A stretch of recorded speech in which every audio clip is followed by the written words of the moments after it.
Conor McGregor versus Logan Paul. If you would have told me this 1 year ago, I would have been like, what the hell are you on? But as of right now, I have to say, I have a feeling that this fight will happen. Why that is in this video. Hello and welcome to Bloodsport MMA. Yo, assalamu alaikum, my niggas, what's good?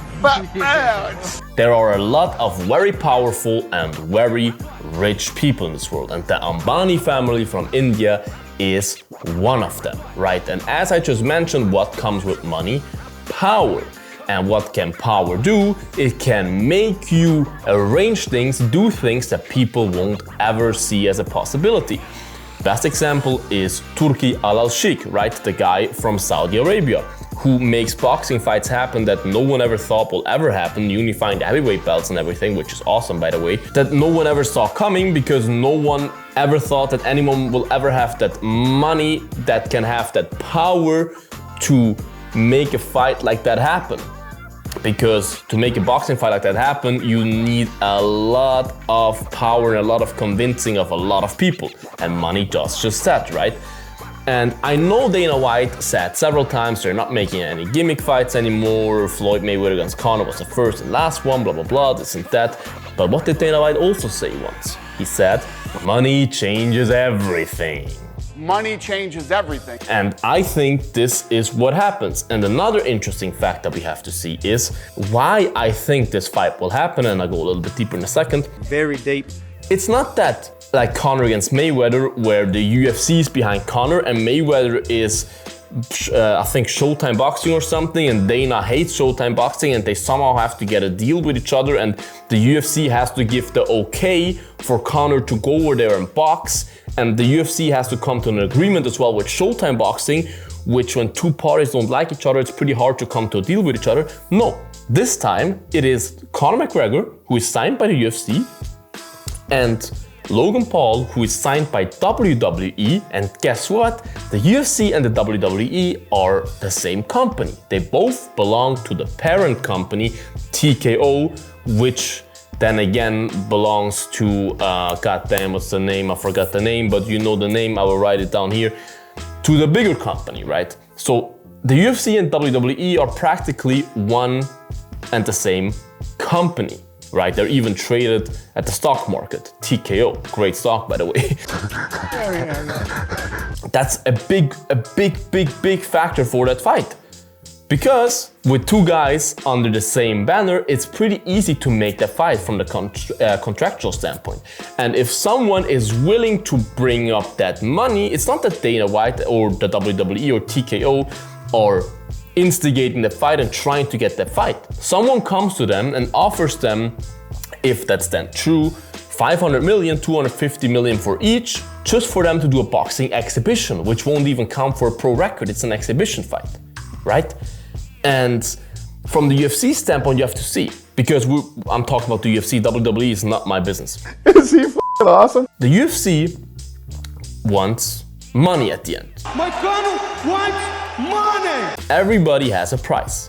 And with the 250 million, obviously Conor would not get all of that money. What? The UFC would take a big cut of that, obviously, because he's signed under the UFC banner, under the UFC contract.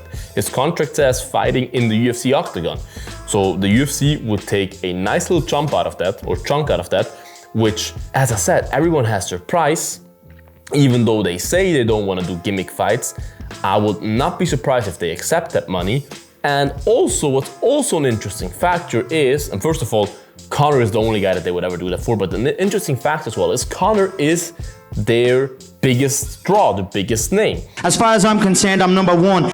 And what the UFC did in the last couple of years, which I hate, but they obviously did it even though they would never admit it, is they are using Conor by not giving him fights or kind of picking and choosing when they let him fight, because they use Conor for their contractual negotiations that are coming up with the TV contract. The TV contract, I did a video about this with ESPN, or the whole contract with ESPN is coming to an end now, and they can either renew with ESPN or go to Netflix or do whatever, right? They're open for negotiations again. And when you're open for the negotiations again, You want to have a strong base to get the most money possible. And if Conor McGregor still has fights left on the contract, right now he has 2 fights left on his contract, on the UFC contract, that sells very well. That ups the price a lot more than you maybe think. If Conor has only 1 fight left or no fight left on the contract and is in negotiation himself, that lowers the value of the company, of the deal that they will get from whatever provider they go to, right?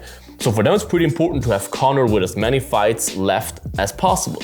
And with Conor fighting Logan Paul in April, they buy themselves some time to not have Conor scheduled for anything in the UFC, to still have those 2 fights left. And Conor's stock rises again by him being the big fight that everyone talks about, right? Everyone will talk about Conor versus Logan Paul, as we all do right now. And the stock of Conor will grow again, especially with what happened with Conor recently with those stupid fake allegations. His stock obviously dropped, but that would rise his stock again and people will forget about what happened a little bit. You know what I mean? That's what the UFC wants from a negotiation standpoint. And of course, you could say, yeah, but Conor could lose that fight against Logan Paul because Logan Paul is so much bigger and that could be bad. Of course, there's always a chance that someone loses a fight. But it's an exhibition, they probably will have bigger gloves than usual, and the rules and stuff, even though it's a stupid matchup because of the weight classes, obviously Conor is 10,000 times more skilled, but Logan Paul is just like 2 times as big as Conor, right? But I think the risk is worth it for the UFC from the UFC standpoint, and that the UFC will agree to the fight. And WWE anyways, I mean, they are all gimmick. That's what they are a gimmick, right?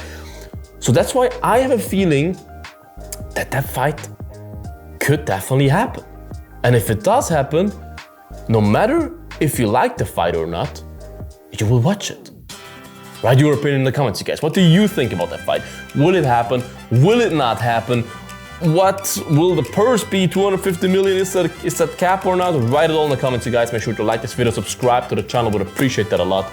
Make sure to check out my merch with bloodshop.net. Link is in the bio. We're about free shipping with the code FREE. Freshest merch in the MMA industry, guaranteed. Stay bloody, you guys. And until the next one, bye-bye. Bloodsport out.